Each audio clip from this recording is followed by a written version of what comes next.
2020 was a time where we were unsure where the world was going to end up. We were told to stay indoors to protect ourselves from the sickness that tore through the world.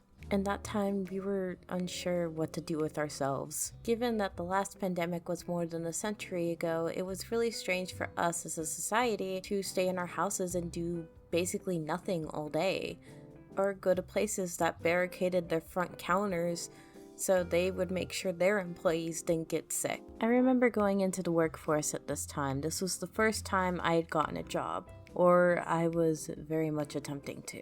Throughout the entirety of 2020, nobody was hiring in my area, so I had to wait till 2021 in order to get hired onto a job. I remember specifically being told by my management team I was supposed to wear a mask under every circumstance. This was a lot for everybody in the world. It changed everyone's lives forever.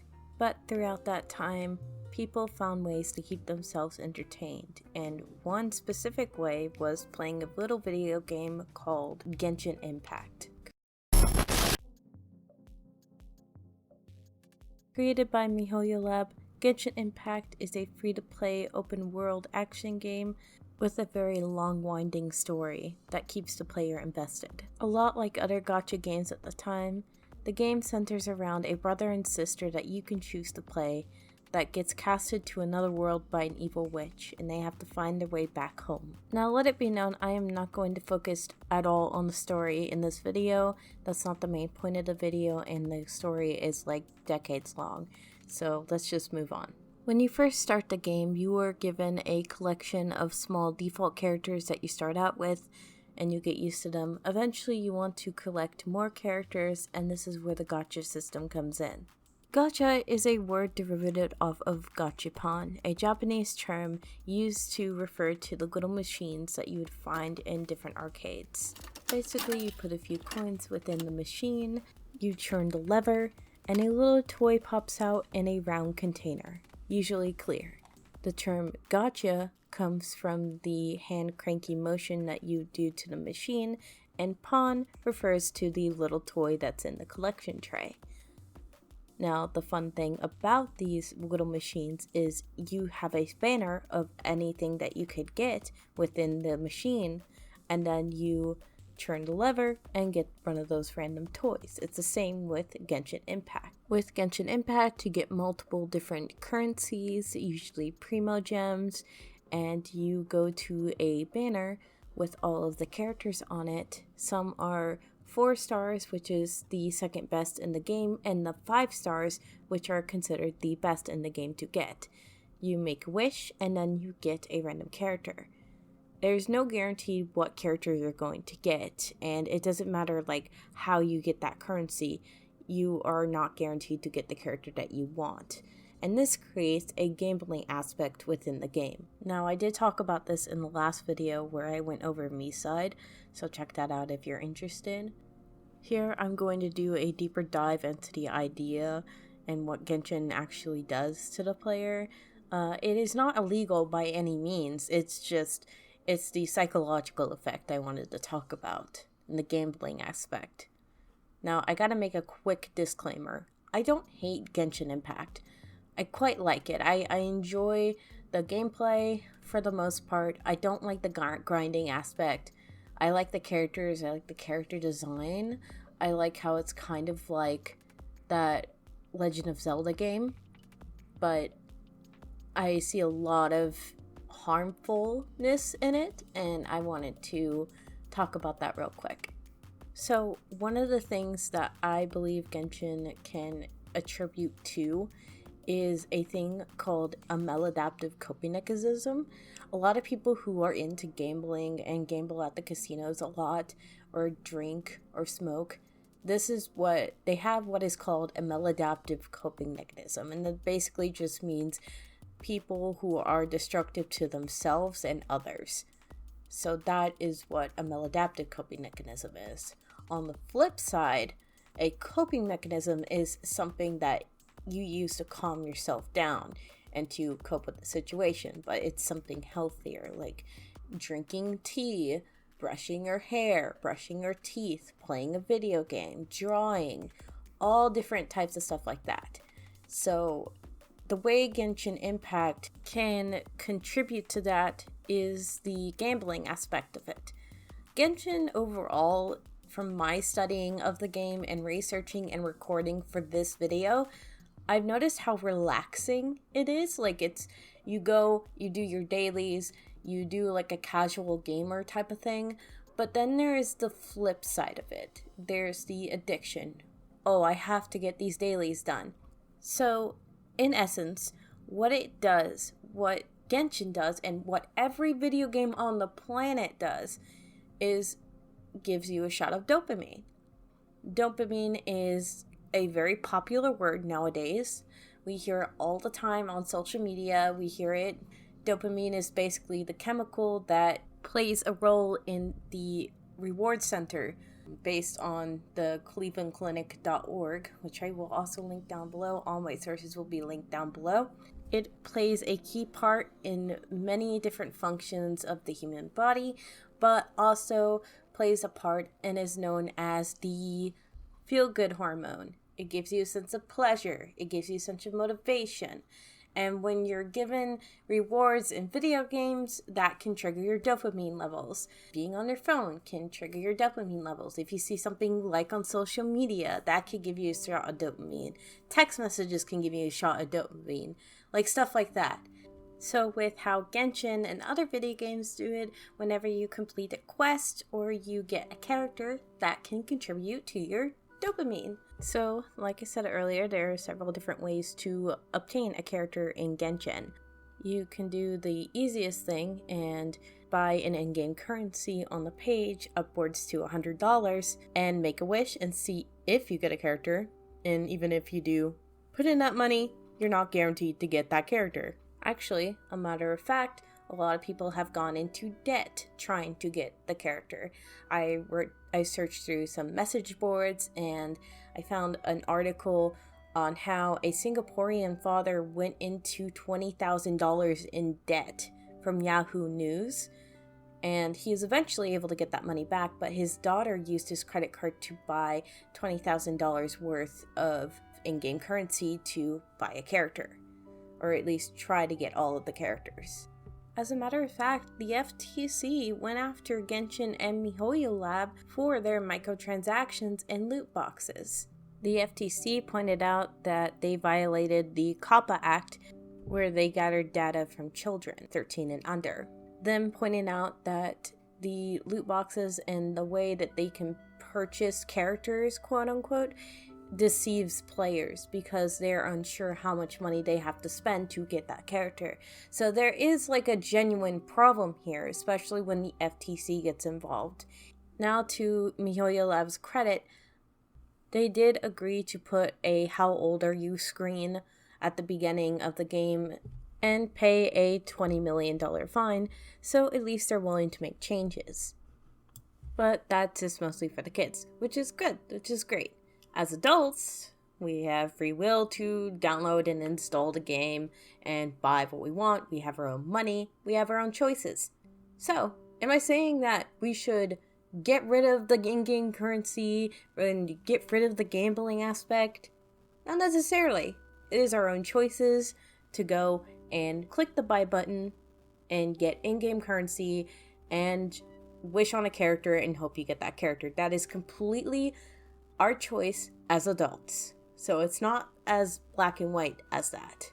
Or am I saying that we should target Genshin because it's a Chinese company and because we got rid of TikTok that was probably preying on the youth as well? No. I am purely just using Genshin as an example because that was my subject matter before the FTC got their little clutches on it. So, with that said, let's continue.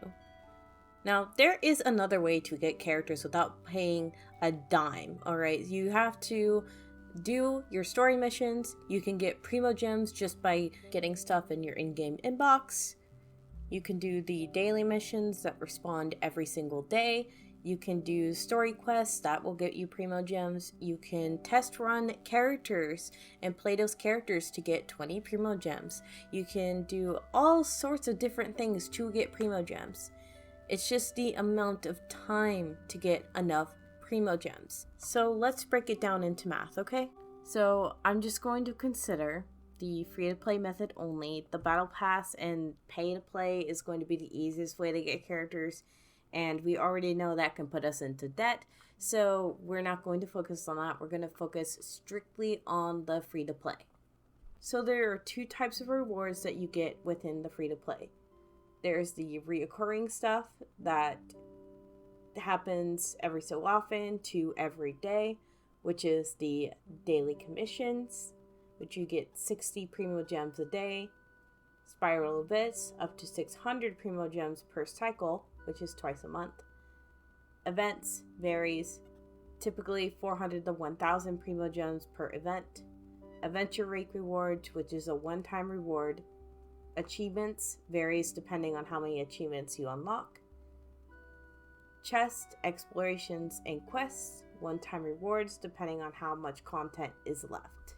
Now, the ideal number to get a 5-star character and max them out, which is a lot of what people aim to do, is 90 wishes. 90 wishes can get you possibly a 5-star character depending on where your pity is. So if you rely only on daily commissions and periodic events and the Spiral Abyss, you can earn roughly 2,400 to 3,000 Primogems per month, which roughly translates to 15 to 18 months to reach 90 wishes. And obviously paying for any of that is going to shorten that time frame, but 15 to 18 months is the amount of time you would have to spend in order to get to 90 wishes, and that is more than a year. In a study done at the University of Alicante by Nieves Almidova Aguirre, who has a degree in multimedia engineering, he talks about the analysis on reward systems in video games, strategy in game design, and their relation with addiction. He writes in his conclusion, "Addiction appears when the human body seeks desperately for the release of dopamine, which can happen with any behavior that triggers the feeling of survival from people's brains. Having this in mind, the reward systems were chosen as a subject of study, as they have been already linked to the release of dopamine. In the case of video games, a classification was made: single-player video games, multiplayer video games, MMOs, and MMORPGs.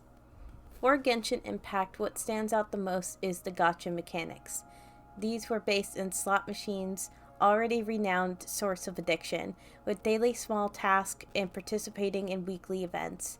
Players can obtain the currency needed to participate in gacha banners. This assures that the players will keep playing the game daily, but in small amounts of time, 30 minutes to 1 hour in between updates, where a lot of new content is released. It is worth highlighting that the conclusions of the analysis reveal that players prefer casual rewards, as those are the ones most present in games. Casual rewards are all of the awards that are not in effect the main progress of the game. Progress rewards are known as the necessary rewards to finish the principal objective of the game. It is also noticeable that the factor of randomness is present in all of the games, and some of them, it is even the only way of getting a specific reward, as in the characters and weapons in Genshin Impact and every item in World of Warcraft. Randomness is the hook that catches the players, and despite obtaining rewards instantly or after a long time in well-designed video games, the addiction is guaranteed. One solution to avoid addiction regarding the rewards mechanism is to put limitations into the time the player can play or obtain the rewards. In the study, this was already observed. However, the intentionality of this limitation is to not avoid addiction. Their intentionality is to attract players even more. Limitations are a good starting point to stop video game addiction, but it is extremely important to study the intention which developers created them. While we enjoy video games and while we have a good time, I think there's also an important balance to have within playing video games, especially. I personally don't think it's healthy to spend all of our time on a game grinding for 6 months at a time, or even more, or on the flip side, paying to play video games and sinking more and more and more money into it when we don't even have that money to spend. Is Genshin a really cute game and has cool character designs? Yes, it does. But that's what the developers use to prey on you too.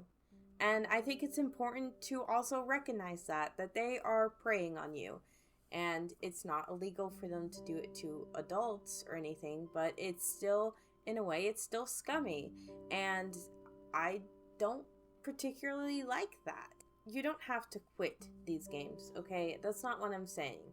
But finding a balance and playing these games in moderation would definitely help you. Like, it would help your mental state, it would help your health, overall health, and of course it would help your wallet if you're going and paying to gamble with these characters. So definitely just taking the time to have moderation and take breaks and set timers for yourself, I feel like that could help a lot of people. It can. And it can definitely try its best to prevent addiction. That's what I've always done to help me. Whenever I would get addicted to a video game, I would set a timer for myself. And when that timer went off, I'd get off the game. And it's harder said than done. Addiction is a really crazy beast to conquer, but it will always be possible. That's all I got to say for this video. I hope you enjoyed it. Here's the fan art for this video that I made, and I'll see you in the next one. Bye!